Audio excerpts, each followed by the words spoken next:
Hello team and welcome back to Transfer Winners and Losers, where we debunk, demystify silly season. Joining me is a man that's been away for a couple of weeks, so should be refreshed, reinvigorated. How are you, Joseph Tomlinson? Yeah, I have to say I am very refreshed. I've obviously had a couple of weeks break lying by a pool, not doing too much, but it's good to be back talking about the football hamster. How have you been? Listen, and I don't want to say you're a bit of a curse or you're a bit of a dark cloud, but since you've been gone, Manchester United, there's been an air of positivity dominating around the club. You're looking good pre-season. Looks like you might finally be getting some transfer business done. How was it, checking in with that poolside? Do you know what? It was quite nice just to disconnect from Manchester United for a couple of weeks. I feel like my love for them was absolutely rock bottom before I left. I've come back. Pre-season's going okay. Erik ten Hag seems to have whipped a couple of players into shape, but I'm not getting ahead of myself. I am not getting ahead of myself. It's pre-season, so let's see what happens day one against Brighton.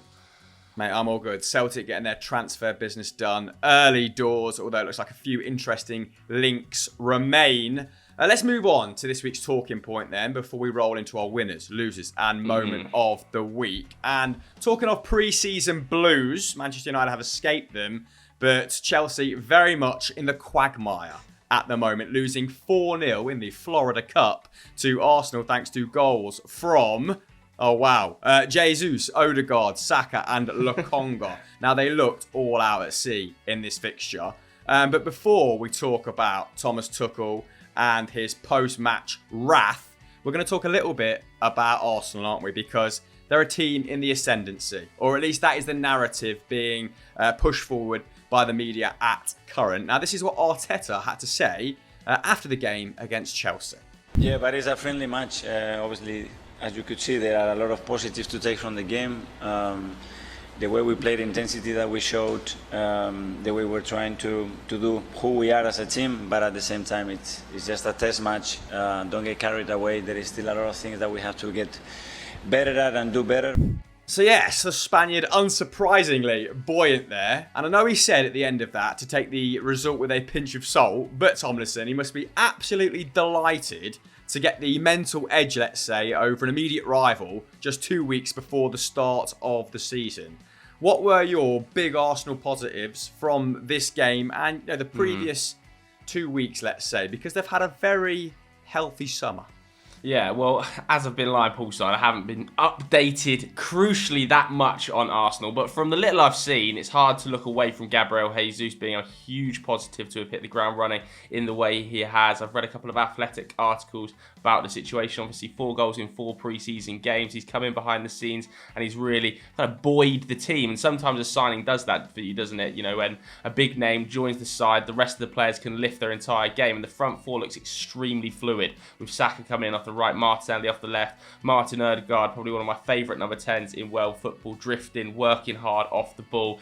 It's a very exciting time to be an Arsenal fan. I also think another a very big, encouraging, positive sign is getting their business done so early. Zinchenko coming in, being able to join up with the team in the USA is a huge positive because he's going to be able to come in, kind of get a feel for the place. He's going to be playing left back. He's going to be playing in that defensive midfield role that Xhaka currently occupies. We're not too sure yet, but either way, just having him in the building is another positive. So I'm excited for Arsenal this season. I think they're going to have a really, really good campaign, and I would not be at all surprised to see them finish in the top 4 come the end of it.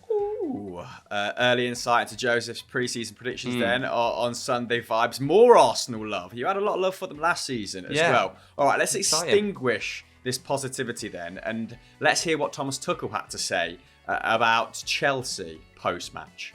No, I'm far from relaxed. I think we deserve to lose,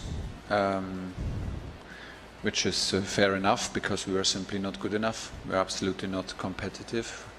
It was for surely not our strongest lineup, and this is a part of an explanation, but only a little part, and the other part is worrying. There's only 2 weeks till the start of the season. Yeah. Are you confident that you'll be in a good place and you'll be ready in 2 weeks? I cannot guarantee. I saw today a team like from Arsenal who's, like I said, also mentally committed. I have the feeling to an idea how to play, committed to a level of exhaustion, of being exhausted, a level of physical commitment that I saw that we could not match, and also a level of mental commitment which we lack, because we have a lot of players who think about leaving and looking for their options, and we have players who left, and this is, I think, at the moment obvious. Yes, so 1 win, 1 draw, which ended in a shootout defeat, and 1 bad defeat to Arsenal. 3 goals scored in total and no clean sheets. Unsurprisingly, Thomas Tuchel not happy with Chelsea's pre-season preparation. However, Joseph, one thing to say he's disappointed with the amount of quality that's come in, but it's another thing entirely to say that his squad at current lacks the mental and physical commitment of Arsenal, and that they lack mental commitment, some of them, because of the fact they're considering their options. I mean, commitment was the key word he used in multiple interviews, and it feels, or he feels, or it looks like he feels he's not getting buy-in from a number of his team. Pretty damning this, isn't it? Can you understand his frustrations at this point? Because they look like they're about to bubble over Tomlinson. He's raging, isn't he? Thomas Tuchel is on the edge of really snapping here. I mean, if you can say he hasn't snapped already, given some of those pretty blockbuster quotes. But yeah, it hasn't been a good pre-season tour for Chelsea. Now, I'm not one to sort of delve into the results, 4-0 loss against Arsenal. These things can happen. Man United beat Liverpool 4-0 in pre-season. We're all comfortably aware that Liverpool are going to smash Manchester United off the park throughout the course of the entire Premier League campaign.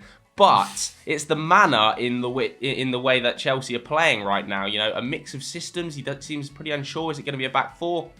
Is it going to be a back 5? They've missed out on 2 primary targets now, it seems, in the form of Rafinha, obviously picking to go to Barcelona, and it looks like Jules Koundé as well is on the verge of joining Barcelona officially maybe today. If that happens, that's a real hammer blow for the Blues, who are still looking to recruit another centre-back, having lost Rudiger and lost Christensen. Koulibaly might take a little bit of time to get up and running with the speed of the Premier League. Raheem Sterling is obviously going to take no time at all. Stunning signing, one of the best bits of business of the window. But it's a Chelsea squad that looks a little bit muddled, and I can understand Thomas Tuchel's frustrations with players that potentially are considering their future. Players like Cesar Azpilicueta, who is a Chelsea legend at this stage, but very clearly wants to go to Barcelona. The same could be said of Marcos Alonso. And with this Thomas Tuchel system, he has to have full buy-in. It's an extremely taxing way of playing football, physically and mentally and tactically, to be honest with you. And if you don't have full buy-in from that team, then problems are going to arise. And I am slightly concerned for Chelsea this season. I still think they're an extremely good team, but these players have got to buy into Thomas Tuchel's system an awful lot quicker than they're currently doing, because I can see him sort of like just continuously flipping a gasket when things go wrong, and it can end up a little bit volatile, can't it? And with a new ownership structure in place there, it's going to be interesting to see what happens. I'm a little bit worried for the Blues. Yeah, I saw a tweet yesterday on my timeline from CFC_Koundé, who said, Rafinha, X, Nathan Ake, X, Koundé, X, De Ligt, X, Gnabry, X, Kimpembe, X. Never felt this down as a Chelsea fan. This is embarrassing, to be honest. I think that maybe embodies how the majority of Chelsea fans feel at the moment, particularly after there was that air of positivity following the Raheem Sterling signing. But yes, let's start to look at these clubs then through a transfer lens, because Arsenal fans got very excited when their manager said this. We are where we are. Obviously, with the moment we have injuries, you can see that we are still a little bit short in some positions for the way we want to play. But it's something that we are trying to address. I think we have increased the quality of the team for sure, and now the depth of the squad is something that obviously we want to keep raising. So yes, Arsenal still short on players apparently, despite their very productive summer. And there have been rumours that Jared Bowen is indeed the transfer target that Arsenal are still pursuing. Allegedly, there's been contact from the Arsenal camp with the player. Joe, thoughts on this one? I think Jared Bowen would be an exceptional signing for Arsenal. I've seen Arsenal fans on Twitter kicking up an absolute stink about this, saying that he's nowhere near good enough. I couldn't disagree more. I think Jared Bowen is an extremely high caliber right winger. He would add just as much depth as Rafinha would have added. Maybe not got the level to go to that Rafinha can go to. I think Rafinha can go to a real world star level. Maybe Jared Bowen quite can't get to that, but right now I think he's maybe just as good as Rafinha. I think he's coming off the back of a better season than Rafinha, Sure. and I think he also maybe offers a little bit more versatility. You know, we've seen him play through the middle at times when Mikel Antonio hasn't been able to play, when he's been unfit or whatever. So I think Jarrod Bowen would be a really good signing, but for the right price. I think West Ham are going to want big fees for Jarrod Bowen, and Arsenal, we've seen them walk away from the negotiating table a couple of times this summer. They walked away from the negotiating table with Lisandro Martinez when it became pretty clear that he wanted to go to Manchester United, and they've instead turned their options and signed Zinchenko, which I think is a really, really brilliant bit of business. So if they want Jarrod Bowen, I'm sure they'll go in for, you know, a figure of like £45 million. West Ham might go, we want 90, and Arsenal are going to go, right, absolutely no chance. And I think that's totally fair enough to do that. But to kind of discount Jarrod Bowen based on his footballing ability, I think is a bit mad from Arsenal fans. Yeah, particularly when he put up 22 goals and assists last season for not a conservative West Ham side, but not a full throttle West Ham side. And that would have ranked him number 1, that output, at Arsenal, in fact. Now, this might just be the whole Jarrod Bowen thing, bit of a smokescreen for their real principal target. I have to do some investigative work here, Tomlinson, because there has been a development this morning that Arsenal could also move for Cody Gakpo. Now, this was according to Football International, who are an authority in all things Eredivisie. Now, reports are circling that Arsenal are prepared to pay €40 million for the youngster, although PSV want to keep him for another year, or at least until Champions League qualification has been secured, which is entirely understandable. The group stage is worth an awful lot to clubs like PSV. So, I mean, I tweeted this a few weeks ago that I thought Rafinha overpay at 60, go for someone like Gakpo or Madueke, someone who's going to be happy to split minutes on either flank with the likes of Saka, with the likes of Martinelli. Now, Gakpo principally played as a centre forward / left winger last season. So, I think getting him in, him being happy to put up, I don't know, between 1,200 and 1,500 minutes to share that left-hand side role with Martinelli, who is a little bit injury-prone, who maybe does need to be rested every second, third week, I think is a really smart idea. And I think there's massive upside with it. What about Martinelli? What about Emile Smith-Rowe, though? Emile Smith-Rowe surely wants to operate on that left-hand side, doesn't he? He's also massive, Gakpo. I think that's pretty unique for a winger. I think he'd adjust to the Premier League quicker as a result. Smith Rowe, you know that I like him. I think he's got a high ceiling. But it is interesting to see Arsenal fans sort of, I don't know, they're not too bothered about incoming signings blocking his path to the first team, let's say. I think his output last season, he was running extremely hot. We've reiterated this a few times. I think to expect, 11, 12, 13 goals from him every season is probably a little bit unfair. But he might get more time at number 10, although Fabio Vieira's been brought in as well, hasn't he? He's probably going to see some minutes there. It is confusing. It is confusing. I think surely they've got to be looking for a winger that can support Saka's minutes. It feels like with Gabriel Jesus, having watched a bit of the pre-season tour, obviously going to be operating through the middle. Smith-Rowe, Martinelli on the left, Fabio Vieira, Martin Odegaard in the middle. Like, if Saka was to get injured, who plays in that slot? I think that would potentially be the area for me. Yeah, I think Gakpo can be deployed on the right, just hasn't seen a lot of time there, so that is one of the appeals in that regard. Obviously Pepe, people have said that in pre-season he's come back very motivated, is in really good shape, so let's see if he can put up similar numbers to not last season, the season before, where I think he got 10-11 Premier League goals. Pretty useful in terms of a rotation option. Not gonna lie, so yeah, the complexion of that forward line is looking decent. It's looking okay. Arsenal fans, let us know what you think about Smith Rowe's potential, permanent benching next season. Let's move on then to Chelsea, and let's start with an interview by Tuchel on Koundé. We had urgent appeal for quality players and a huge amount of quality players. We got 2 quality players in, there's no doubt, but we are not competitive like this, and unfortunately we could see it today. So there we have it, an urgent appeal for quality players. We are not competitive like this. More scathing stuff from Thomas Tuchel, Tomlinson. So what do you think is ultimately going to happen with Koundé? It looks like he's going to Barcelona. And what are they going to do if they don't get the Sevilla man, having already missed out on the league? Yeah, they've been Barcelona'd. As a lot of clubs are finding out this summer, Barcelona really are pulling teams' pants down. But look, they've missed out on a number of centre-back targets now, as you mentioned. And it's still puzzling to me what system Tuchel is going to implement. You know, if it is a back four, clearly it's going to be, you'd think, Thiago Silva and Kalidou Koulibaly as the centre-back options. If it's a back five, I wonder whether, if he can't get Koundé, he does decide to use Reece James as that sort of outside right centre-back. We've seen him do it a number of times. I'm not the biggest fan of it, it has to be said. I think it limits a lot of what Reece James is best at in the forward areas. He's actually a really good goal-scoring wing-back, creates an awful lot, and to operate him as a centre-back, I'm not the biggest fan of, but maybe needs must at this stage.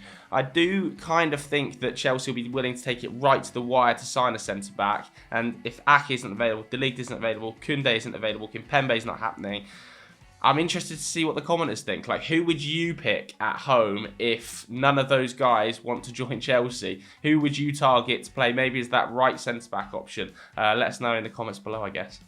I mean, they've still got Levi Colwill. Maybe he'll be the biggest beneficiary of all these deals collapsing. Yeah, and, you know, maybe. 10 games into the start of the season when he's played and he's performing really impressively, we'll say, you know, turns out they didn't need another centre-half at the fine and he's bedded in really well. But that is a big if. It's a lot to put on a 19-year-old shoulders, isn't it? We don't see many young centre-halves really break into the first team and have a huge impact at the top 6 clubs in the Premier League. There are very few and far between. I think, like Tomori was, 24 when he left, for example. Okay, let's move on then to our winners and losers segment, because that is enough about Chelsea, isn't it? I've had enough. Anyway, let's move on to our winners then. Now, we could easily have picked Haaland here. City's new boy finally enjoying a win over Bayern Munich, which he had this to say about. Yeah, it's good. I have to say, first time winning against Bayern, it was about time. I have to say, 7 losses in a row, so to win against Bayern feels good. And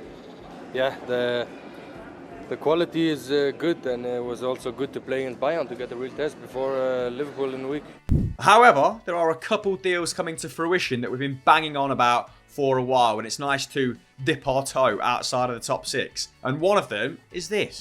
Even more breaking transfer news now, and even more from West Ham, because West Ham are in advanced talks to sign the Sassuolo striker, that is Gianluca Scamacca. Now, the fee under discussion is believed to be £30 million plus add-ons. We are told, though, there is still work to do to get this deal over the line. However, these talks are in an advanced stage. West Ham looking for a striker, Sassuolo's Gianluca Scamacca. Now, we did say on Sunday Vibes a couple months ago, in light of missing out on the likes of Darwin Núñez and Jonathan David in January, that we thought Scamacca was a good profile of player for West Ham. You know, in that 30 to 40 million pound region, plenty of upside, still young, is big, you know, physically strapping, so he can handle himself against Premier League centre-halves, but also pretty mobile, likes to drop in, likes to link play. Lots of qualities that we see in Mikel Antonio's armoury. So, Joseph, I mean, what do you make of this? Are you a fan of it? Scamacca for, I think it's 36 million euros and then some substantial add-ons. I don't know. I'm somewhere in between. I think it's a good signing. I think it's a good signing for West Ham. I've seen a few people saying, like, this is an amazing piece of business. I'm a little bit less convinced, potentially, than those people. I think he's a really good player, Scamacca, and he had a good season last year. Obviously, outperformed expected goals quite considerably. I think they put him about 11, right? And he put in 16, didn't he, in just over 2,000 minutes of Serie A football. It wasn't long ago he was playing Serie B, of course. And like you said, he has a lot of the physical attributes that you immediately think of would work in the Premier League. You know, he's massively tall. I worry slightly that he might be miscategorised by a few people as sort of like a target man up front. The same way people say like Mikel Antonio is a target man. I don't necessarily agree. I think a lot of Mikel Antonio's best work is running in behind, running the channels, putting players under constant pressure, being a real harasser. And my issue potentially with the Scamacca deal, because I think, again, it's always good to have quality in there, is how does he fit with Mikel Antonio? Obviously, Mikel Antonio is going to eat up a lot of minutes. You know, David Moyes likes players he can trust, and I don't really see a world in which he drops Mikel Antonio for Gianluca Scamacca for an extended period of time. It might well happen when Antonio's injured, and he is very consistently injured, so for that reason, it's obviously a good signing. But I'm intrigued to see how he sees the two of them fit. We've seen him perfectly willing to disregard players despite the fact he's paid big fees for him. You know, Vlasic was a huge fee last season for West Ham, about £30 million. I don't think he got on the pitch Did he? He played about 3 games last season. So I slightly worry for Scamacca's game time, but I do think it's a good depth option for West Ham. And, maybe in the long run, he'll usurp Mikel Antonio as that point man. I just think that David Moyes is going to really want players he can trust. And I worry whether this is a David Moyes signing or is this a West Ham board signing. Yeah, Mikel Antonio's fitness is obviously something that David Moyes has had to keep one eye on over the past 2 or 3 seasons, but he actually put up 34 starts last campaign, his most since his Nottingham Forest days. So they've clearly found the optimum way of managing him. Obviously, need a little bit of luck as well. So Scamacca might find himself on the bench for the first 6 months, really waiting for that opportunity to come to him. But I don't think that's necessarily a bad thing, the fact that West Ham won't have to throw him into the deep end straight away. And, West Ham did play 4-2-3-1 for the majority of last season, which means, like you said, not a lot of wiggle room if you're just playing with one point man, but maybe they could go 4-4-2. We've seen Moyes deploy that system very effectively in the past. They've also been linked with Kostic, haven't they? He'd be an interesting signing for them, with Moyes not totally convinced by Said Benrahma down that left-hand side.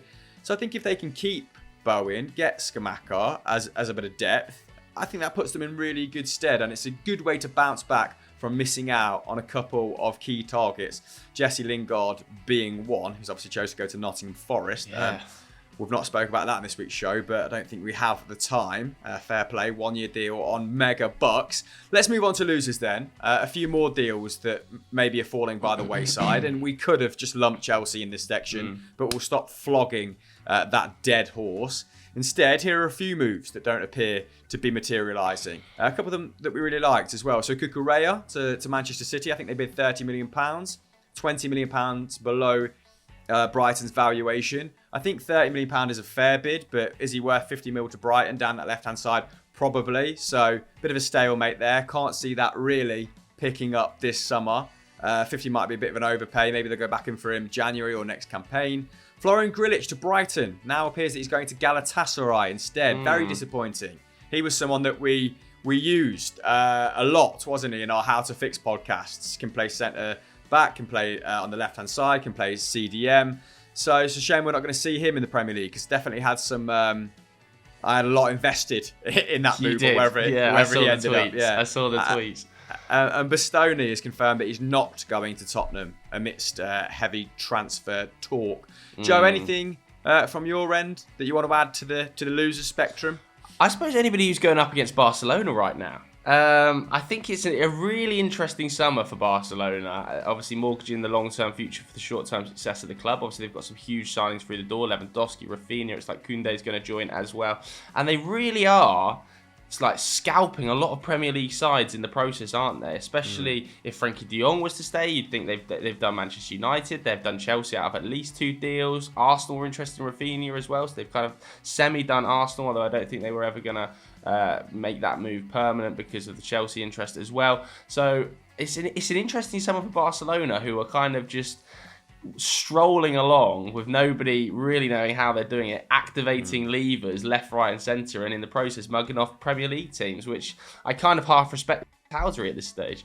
Yeah, they've sold another 15%, haven't they, of their TV rights over the next 25 years, which is why Lever, was it Lever number 2? Lever 2, number 3? yeah. I don't know what Lever Lever we're on now. And it's smart of them to call it a lever, because a lever is something designed to be pulled, right? And it's almost like, this is just something we're doing that was always an option, and it's not just really creative accounting. I think they're also on the cusp of leasing 49% of their marketing arm. I think that's still in the pipeline. So probably expect more deals to be done on the Barca front as the summer unfurls. Let's move on then to moment of the week. Now, England women's comeback against Spain has to be up there. They secured a spot, the Lionesses, didn't they, in the semi-finals of the Euros. And they now are up against Sweden, which I believe is on tomorrow. Here's what manager Sarina Weigman had to say about the game. And I think the level of this game was so high that it was nice to watch. But then you got all the goals, and then we came back and you had extra time, and then we scored the second one. So... yeah, I think that gave even more boost to this whole game and the whole occasion, because we're in England. So I hope we get more of those moments. Tomlinson, anything to plug on Football Daily before we get out of here? Absolutely nothing, mate. 'Cause I haven't been here for 2 weeks, so take it away. There's a team talk episode, isn't there? There is. There's a team talk where Kel Surprise, Sam Abasaki, loses his head, which is just, that's his calling card now, isn't it? Can't wait to watch it. I can't wait to watch it. All right. Like, subscribe to this video with notifications on, and we'll catch you next time. Bye-bye.